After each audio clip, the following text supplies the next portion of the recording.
When you think about a CEO, especially in financial services, your mind goes to, 45-year-old male, or perhaps even 50-year-old, experienced, has cloud networks, and has really made it and has a trail of a lot of successes. Well, Ken Kaniu became CEO of Britam Asset Managers at the age of only 35 years old. So I'm like, how did you even do it? How did you get here? I want to know the backstory. How did you even have the confidence to even apply for the position? How did it happen? Yeah, so you have to put yourself into a position where you, number one, get to understand everything. So I was fortunate to work for a small company which gave me a chance to more or less learn everything. Yeah. But it's not just about learning everything. You also have to be proactive in wanting to get to know what goes on. So you cannot be in your comfort zone early on in your career. You have to be hungry. You also have to demonstrate that you are hungry, because that's the only way you can be able to move on. How do you demonstrate that you're hungry? You ask for more. So you must always kind of give the sense that you have more capacity than perhaps you truly do. And as you then do the stuff, always do well. So that was one of my small mottos. Whatever you do, do it well. So if you're serving someone a cup of tea, do a really good job. And they'll say, oh, yeah, that was good, thank you. And as you're then doing your work, just make sure you take pride in your work. So if truly you are going to give a small report, just do a spell check and put it in a nice binder. If you're going to highlight it, then highlight it well so that someone says, this thing actually looks good. So most likely he spent the time, isn't it? So just be a little extra. Just be a little extra. I think it makes a difference so that you're proud to hand in your own work. Right. It's not that you're trying to impress somebody. You yourself have to be proud that it's your work and you know you've done it well. And you then kind of, if you apply yourself that way, then you'll find that things, I think, tend to work. The other one was, always put your hand up, even if you don't know what the answer is. So I did that many times. Yeah, and that one we have to repeat again. Yeah. Always put your hand up. Even if you don't know. Even if you don't know. That's right. So I do recall, I think maybe my first month, I was asked, Ken, do you know how to value a bond? Because all of us want to leave early on Friday and it's 4 p.m. It's 4. So I didn't know how to do it. How does it even work? But you said, yeah, sure. Yeah, I'll do it. Yeah, no problem. Just let's do it. So I spent the weekend figuring out how it was done. And by Monday, I was able to present the work. Not perfect, of course, but it was good enough for them to be able to use. So I found that as a concept also works very well. You don't have to really understand everything. You're never going to understand everything, to be honest. And that one we have to shout from the mountaintops, because that's the mistake we make as women. Yeah. We want to get 99% there. And then we say, yep, I know how to do it. But if you don't know when you're raising your hand up, maybe men are not clever. That's how we do things. But we raise it even when we don't know. Yeah. So I found that to be very useful because, whenever there's an opportunity present, you don't have to wait until you're 100% ready.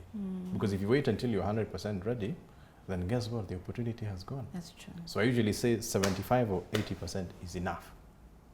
The rest you can figure it out. Because we're never ready for anything. You're not ready for school. No. You're not ready for marriage. You're not ready for work. You really don't know anything. No. But you go in there and you make it work. So that I think is quite important, because most people say, I'll only take it when I'm ready. I don't think I'm ready. I don't think I've studied enough. I don't want to go and make a fool out of myself and embarrass myself. But you see, take it and go and do the work. And now you'll have learned something new and you can move on to the next thing. So that I thought was very, very useful for me, because what would have taken maybe some 15, 20 years to learn, I was able to compress in a short amount of time. Now, the downside is, I've been described by many people as, you're a workaholic. You're too keen on work. Don't you have another life? Because you see, I was spending the time, particularly when I was younger, you are working your 8 hours, 10 hours, 12 hours. Saturday morning, you want to spend a bit of time reading those reports, So that became the thing that I did for almost 10 years, which I thought was very good. I had many opportunities to leave the company that I was with. Every 1 or 2 years, I'd get a really nice job opportunity, but I wouldn't go. I chose to stay. Okay. Which is very different to what a lot of people do today. For a lot of people, if you've done 5 years in the same company, it's too long. it's too much. In fact, something that maybe there's even something wrong with you. Yeah, for staying. Are you not marketable? Yeah. Have you not been able to do well? You mean you've only worked for one company? Seems to be a problem with you. But for me, I found that really worked. So for whatever reason, I don't know, I just turned down those offers.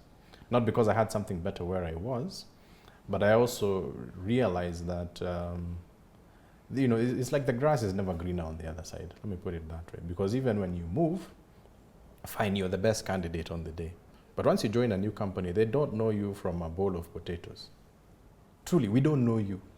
So can you spend another 2-3 years proving for us to know truly who are you? Yeah. So that's a waste of time. So these guys already know me, so I may as well hang around there, because if I move to a new company, you waste some 2-3 years. But that's like thinking for like a 60-year-old man. I mean, how did you even did you have a coach who helped you think in that way? I didn't have a coach, but because I was able to, I did, I guess, a lot of reflection. I think that's what helped. And it's not like you really think deeply. You just kind of say, I'll start afresh. Yeah. Because I could see the goodwill that I had where I was. Right. And goodwill is important because you get some things wrong, but people say, since we know him, it's not a crisis. But if you get something wrong in your first assignment in a new job, that can form an impression. Okay, so now you've gotten CEO. Yeah. And it's like the reality has hit home. Yeah. You're in charge of all this stuff, in charge of making sure strategy is executed, and you have targets and things like that, and it's all on your shoulders. Was that scary? It was. Even alarming at the beginning, particularly because when I joined Britam, it was a company that was going through some issues, and some famous issues. Yeah. So a lot of HR issues, operational issues, finance issues, client issues. Even legal issues. Legal issues, investments all wrong. In fact, I joined the company on October the 19th on a Tuesday. I've never forgotten. Wow. Because the following day was a public holiday.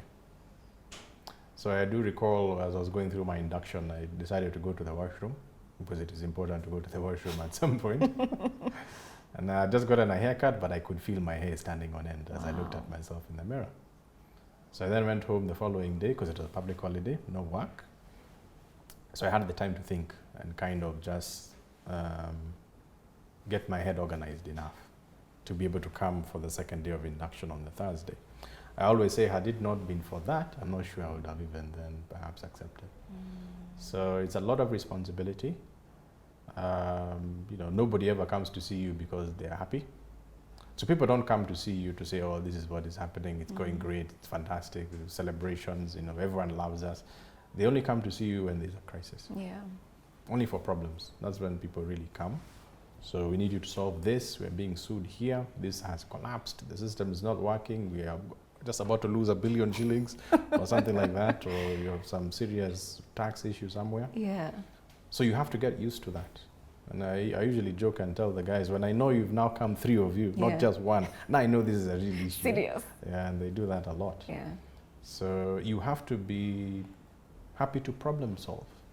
Needs to be your thing, huh? Yeah, if you're the kind of person who gets very nervous, panic attacks, too much adrenaline, you'll get ulcers and pass on in office and start getting unwell, and you'll not be able to live out your full life.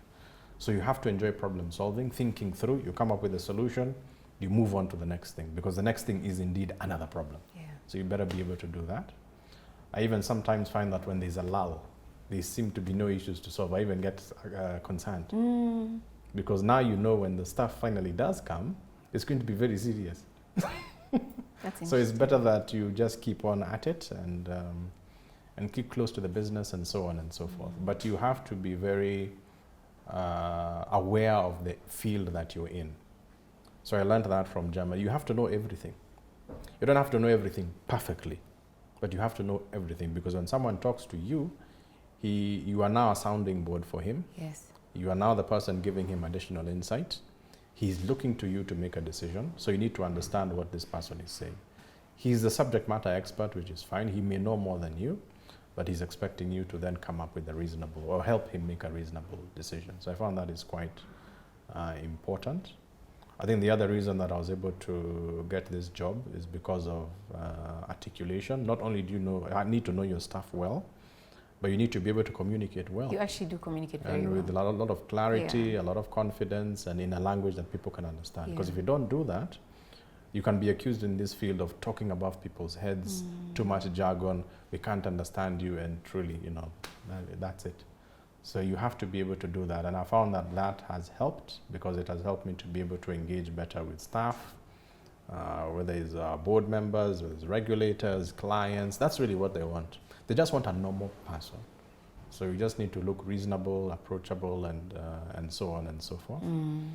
But you get better as you do the job. I mean, when I first joined as a 35, what do you even know, to be honest? So I then relied on that ability to be able to articulate, to understand. You're quite analytical. You think through fast, because that is what it's about. And I do think that I was able to get the job because I was able to demonstrate, not only do you know what you're doing and you can articulate and all that, but you also seem to be able to think through, which I think is a quality they were looking for. Remember, whether you're 35 or 51, when you are in a board meeting, as an example, and you're presenting some output, at that point, it doesn't matter how old you are, or whether you are male or female, or whether you're African or Asian. What matters is the output. Does the thing make sense or not? So people forget who you are and where you've come from and all that. Once they look at the report and say it is good, then they say it is good and you're 35, very good. But if it is bad and you're 35, it is because you are 35. So the thing also better make sense. So that also made a big difference. And now people are able to trust in your judgment and so on and so forth. Because they know before you bring something, you've taken your time to think through and so on and so forth. So you have to, there are no shortcuts to that. So consult, think through, know your stuff, get the exposure. If you don't do that, it's not going to work. You'll be put in a situation where truly you'll feel naked. And how, and you truly feel, I don't know what I'm talking about. And people are very quick to see, this person doesn't know what he's talking about. So they immediately then lose confidence. So it has to be that way. So you have to recognize you are the figurehead of the company, you're the face of the business. So the way you look, feel, talk, you really have to be deliberate in that. Otherwise it doesn't work. Even for you as yourself, you'll say, this is just, it's not for me. This is not for me, it doesn't work, and so on and so forth. And so with all of that, the problem solving and you know, just the responsibility that's there, how do you decompress? How do you exhale? Well, first, I'm lucky that I'm a man, let me put it that way, because men don't really take things seriously, which I think is great. So I'm able to leave the office, and you've left the office. It's as simple as that. And you've left everything there. You kind of leave everything, not fully. You'll always get these phone calls and emails, but you need to be able to compartmentalize, which I think men are quite good at. It's a gift, So you simply say, I'm now done. I did what I could. I find it fascinating, by the way. And you move on with life, so I find that is very useful. But you see now, I sometimes feel I'm always on call, because now you're working, you're CEO, you're on call, isn't it? As soon as I get home, because I'm married, there's another regime there. So again, I'm forever on call, isn't it? My father as well, so I'm always on call. So I like to take and engage in activities where I'm none of those. I'm not a CEO, I'm not a father, I'm not anybody's husband. So I'm just doing other stuff altogether. So, you know. What are those things? So as an example, I used to do a lot of sports when I was younger. So now I took up golf maybe some 7 or 8 years ago. So on the golf course, I'm nobody's father or husband or CEO. And it's or such an equalizer, golf. So I'm just there. You don't have to play well, but you are doing that, isn't it? I like to catch up with friends. I find that always quite useful, because now you can completely discuss other things altogether. When I get an opportunity, I also like to travel. I find that quite useful. When I can, though I know it doesn't look immediately evident when you look at me, I do then go to the gym as well. So I find that also is useful. But anything, running is great. Anything that you can do where you are none of those things that I spoke about, for me is very refreshing and energizing, and so on and so forth. So I don't have anything specific, you know, I don't go do massages or go rock climbing or I was spiritual advisor or any of that. But I think that even what I said earlier, not taking yourself too seriously, I think makes a big difference. Because if you take yourself very seriously, and I'm a CEO and I'm whatever, you know, you never switch off. So you just need to know that you're just doing a job like any other, and you can leave and just go and do something else. So poke a lot of fun at yourself. All that has really helped because we are dealing with what others would consider, and I certainly also consider to be very serious issues. Yeah. So switch off and don't take the stuff too seriously. The sun has to rise and it has to set. And you still need to go home. And you still need to shower. And eat that ugali that is presented in front of you. That is what is going to have to happen. So even if you're dealing with a crisis, you still have to wind up the day. So I find that very useful also as a concept. Just be more real and practical. Because when you over-dramatize things, it doesn't work. So just deal with the issue and move on. If you spend time battling the emotion, you spend time panicking, it's usually not very good. So I usually tell people, let's panic afterwards. Yeah. It's better we deal with it now, then later we can panic and say this was really a serious issue. But for now, let's deal with it and move on. Yeah, so that also makes a big difference in terms of dealing with the issues. Because if you allow yourself to go through the normal cycle, it's too much. Where first you're in shock, right? You receive the issue, and then you are in denial. And then you kind of get through what do we do? And then finally your problem. It's better you just get into what do we do.